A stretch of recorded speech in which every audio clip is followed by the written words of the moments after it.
Android Sue Time Travels Through.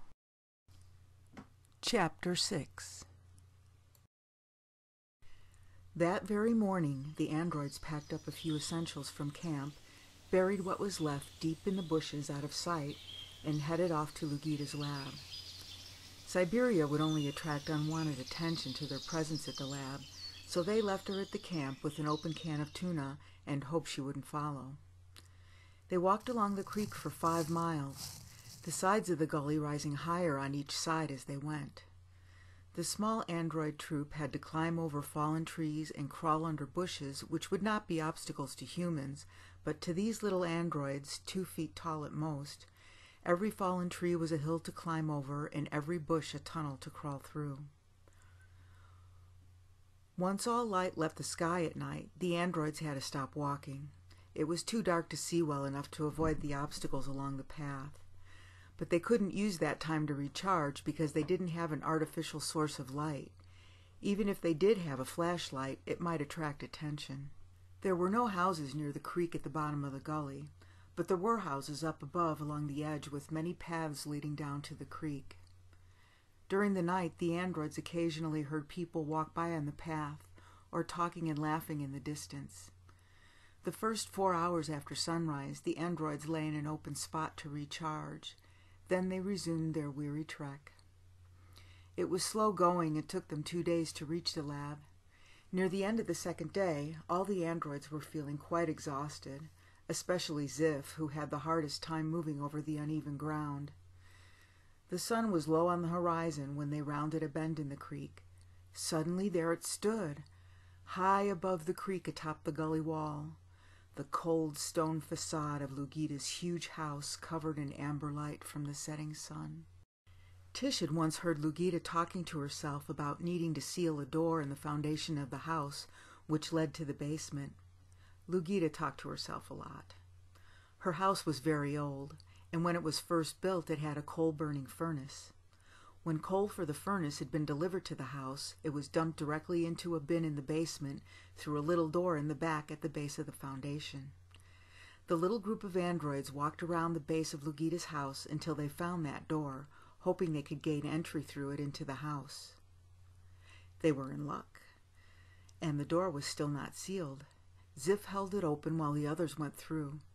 Because Ziff could only roll along flat surfaces on his wheels, it would slow them down too much to have him along, so they left him by the coal chute door.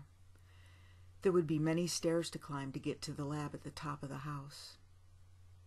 The basement was very dark, lit only by a flame in the old gas furnace, the coal furnace having been replaced many years ago. In the dim light, they could see many metal storage shelves filled with boxes and a wooden stairway leading up to the first floor. They quietly crept up the stairs to listen at the door. All was quiet. Ed and Tish knew that at this time of day, Lugita was usually working in the lab. Sue took a rope from her utility belt, threw a loop up over the doorknob, and opened the door. They walked into Lugita's dark, messy kitchen. There were dirty dishes piled in the sink and all over the countertop. The floor looked as if it hadn't been washed in years and was sticky in places. The lab was in the attic, and there was a stairway at the back of the kitchen which they hoped would lead up to it. During the whole time Ed and Tish were there, they were never allowed to leave the attic, so they didn't know the layout of the rest of the house. Ed whispered to Sue, "There are only 2 doors that lead out of the lab. The door Lugita used most often opened from a stairway directly into the lab. That door must be the one at the top of these stairs." Sue asked, "Was the door always kept locked? Did she use a key to get in?" "Not a metal key," said Tish. "There's an electronic keypad above the knob. You have to enter the correct combination to open the lock." As they got closer to the top of the stairway, they heard the unmistakable music of the song Louie Louie by the Kingmen playing on the CD player in Lugita's lab.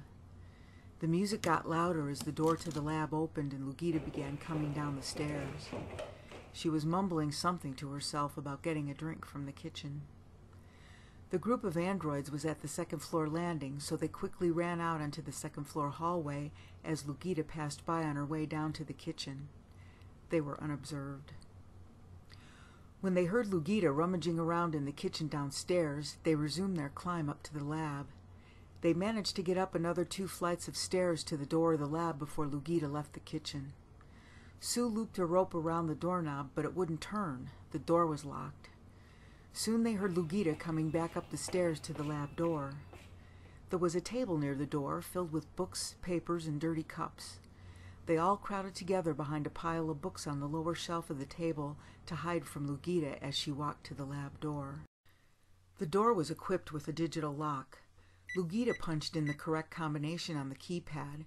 The door clicked open, and Lugita walked through. All androids have zoom vision, so while Lugita was punching in the code, Ed peeked around the table and managed to zoom in on the keypad to learn the entry code. Ed and Tish knew that the best time to attempt a rescue would be when Lugita put her android workers in the recharge box and left the lab for a few hours to sleep.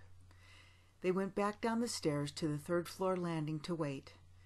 They entered what appeared to be an unused room by the stairway, so they would be able to hear when Lugita left the lab.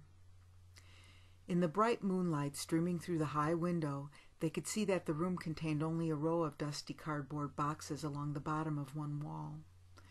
To pass the time, they began looking quietly through the boxes.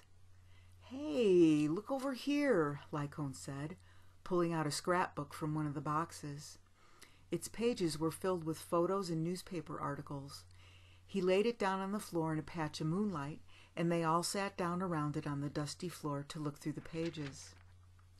They looked at the first newspaper article. It was yellowed with age. As part of the article, there was a picture of a large, smiling man with a dark beard and mustache seated in a wheelchair. Next to him stood a very young, small, pretty woman with long, straight, light-colored hair parted in the middle. The article below the picture read, "Malcolm Dietz and Moonin Samtime tied the knot on May 5th in a simple ceremony held at the Dietz estate." The article was dated May 26, 1953.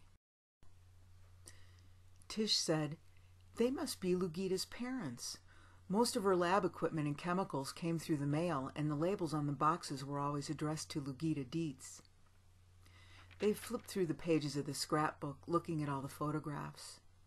Malcolm and Moonin seemed to be a happy couple in the early photos. Lugita's father, Malcolm, looked somewhat stern, a no-nonsense wealthy businessman, always staring straight at the camera and rarely smiling. Moonin looked wistful and dreamy, always looking at something above and beyond the camera. There were many newspaper articles and photographs about social events they both attended. Then there was an article dated July 14, 1955, about the birth of Lugita. Sue read out loud, "A healthy baby girl was born to Malcolm and Moonin Dietz yesterday at City Hospital. They have named the girl Lugita after Malcolm Dietz's great-grandmother. What a lucky girl to be heir to such a vast fortune." In the photos after that, Lugita's mother seemed somehow different. In every photo, she no longer smiled and was always looking down at the ground. In the few photos where Lugita was present, she was always held by someone who must have been the nanny, never by her mother or father, and always a different nanny in every photo. After the birth of Lugita, Moonin seemed to have stopped going out with Malcolm to social events. The articles from the society page mentioned only Malcolm, and Moonin was no longer in any of the photos. Then there was a short newspaper article dated January 9, 1958, with a picture of the house. Tish read out loud, "Moonin Dietz, wife of industrialist Malcolm Dietz, was found yesterday at the Red Herring Motel on the west edge of the city after an exhaustive 2-day search. Mrs. Dietz disappeared from her home Sunday sometime after returning from church services that morning. Initially, authorities suspected kidnapping, but after a search of Mrs. Dietz's personal effects, a certain letter was found which led police to the Red Herring Motel. Though Moonin Dietz was alone when found, she was reported to have checked in with a male companion. Malcolm Dietz was unavailable for comment." The article went on about the condition of the motel room and hinted at drugs being found in the room. The article ended saying that Moonin had been placed in a sanitarium up north for rest and recuperation. After that article, there were only a couple more articles about Malcolm and his dealings in the world of business, but no more mention of what happened to Moon Yeen. The very last photograph was dated 1959, of a frowning Malcolm in his wheelchair and an unsmiling little girl in a frilly dress standing stiffly next to him in front of this very house. The little girl had to be Lugita.